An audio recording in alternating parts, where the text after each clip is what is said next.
नमस्कार. आज आपण मांडवगण फराटा येथे आहोत आणि या जिल्हा परिषद केंद्र शाळा या ठिकाणच्या विद्यार्थिनीबद्दल यशवंत हो कीर्तिवंत हो याबाबत आपण त्या मुलींनी सुवर्णपदक मिळवलेलं आहे त्याबद्दल आपण पालकांकडनं आणि मुलींकडनं आपण माहिती घेणार आहोत.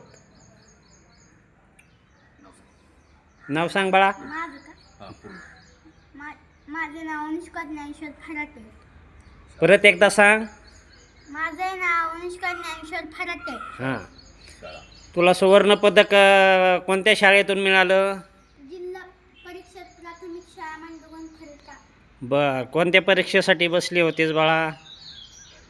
डायमंड. बरं, आपण पालकांना माहिती विचारूया. नाव सांगा. मांडवगण फराटा. नाव सांगा त्या अगोदर नाव आपण. नमस्कार, मी माऊली अप्पा फराटे.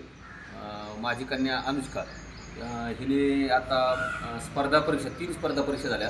त्या तिन्ही स्पर्धा परीक्षेला तिने चांगले मार्क मिळून डायमंड परीक्षेमध्ये सुवर्णपदक असं म्हणजे दुसरी इयत्तामध्ये प्रथम क्रमांक मिळवलेला आहे.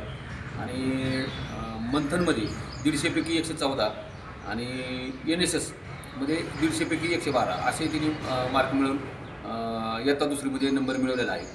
त्याबद्दल तिचा सत्कार आपल्या तालुक्याचे शिरूर हवेली तालुक्याचे विद्यमान आमदार माऊली आबा कटके यांनी तिचा सत्कार करून रोख रक्कम 5,000 रुपये असं बक्षीस तिला दिलेलं आहे. आता 2-3 दिवसापूर्वी माऊली आबांच्या हस्ते तिचा सत्कार झालेला आहे. त्याबद्दल मी आमदारांचा सुद्धा धन्यवाद व्यक्त करतो. या मुलीचे सर्वत्र कौतुक होत आहे, अभिनंदन होत आहे. तरी या मुलीला पुढील शिक्षणासाठी आपलं काय ध्येय आहे, उद्दिष्ट काय आहे? आता परत डायमंड म्हणजे ती जो निर्णय घेईल तिला जे पाहिजे तिला जे शिकायचे ते शिकवणार.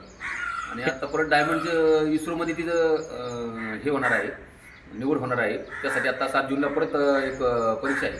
ती परीक्षा पास झाली की त्या विद्यार्थ्यांना इस्रोचं पाहणी करण्यासाठी डायमंडचे त्या ह्यांच्या जर काही खर्च आहे तो ते घेऊन जाणार आहे सगळं.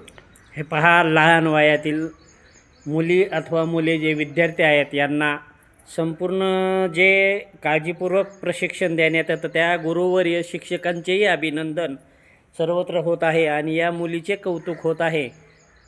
धन्यवाद.